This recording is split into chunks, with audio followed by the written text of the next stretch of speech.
rebondir sur ce que dit Bekir.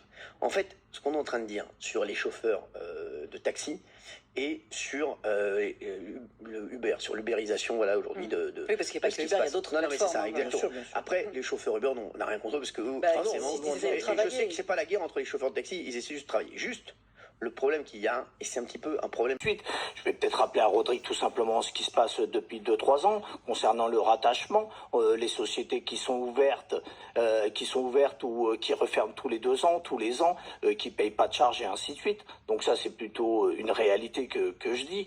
Concernant l'époque où effectivement, quand il y avait que les taxis, bah automatiquement, quand on avait énormément de monde qui sortait en même temps, il y avait un certain temps d'attente. Il y avait un certain temps d'attente avant de trouver un taxi. Mais quand on va au restaurant aux heures de pointe ou quand on va n'importe où aux heures de pointe, bah automatiquement, dans le métro, peu importe, il y a de l'attente. Donc automatiquement, à ce moment-là, effectivement, la clientèle attendait un petit peu, c'est une réalité. Mais c'est pas parce que les gens attendent qu'on va rajouter et tout le reste. On a justement, comment je pourrais dire, des plateformes qui sont arrivées et on a des lois qui sont passées à notre avantage à nous, parce qu'il n'y a que nous, en vérité, Cyril, qu'on a le droit de charger sur la voie publique et de pouvoir circuler sur la voie publique. Et on voit bien que l'Américain est arrivé. Uber. Et en vérité, Uber, il le fait aussi. Il respecte les plateformes de VTC en général, qui respectent aucune loi. Alors, de taxi aussi, donc on a une grande pensée pour nos collègues.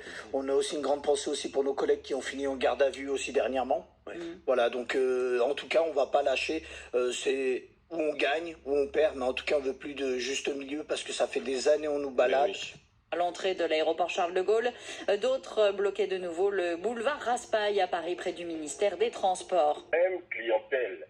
Et ce qu'il faut savoir, c'est qu'il faut bien faire le distinguo entre le métier de VTC, qui existe depuis Napoléon, qui s'appelait avant la Grande Remise, et les plateformes de VTC comme Uber, Bolt et tout le reste. Il faut bien faire le distinguo. Et moi, je me rappelle à l'époque, quand j'étais jeune, parce que maintenant, je commence à vieillir un peu. Jeune, voilà, j'ai 44 ans. Donc, quand j'avais 20 ans, j'habitais Créteil. Et on sortait le soir, on allait en boîte. On savait qu'on allait picoler un peu. Non, j'allais plutôt dans le 17e. Il y avait une très belle boîte de nuit là-bas. Juste à la place de Clichy. C'était quoi? La place de Clichy, la loco, La loco, voilà, tout à fait. La loco, je peux vous dire, j'ai sévi là-bas.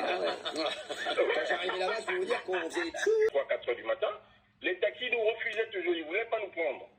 Et on était obligé d'attendre 6 heures du matin pour prendre le premier métro en ayant picolé. C'est là que vous êtes vengé, vous avez dit je serai chauffeur VTC. Non.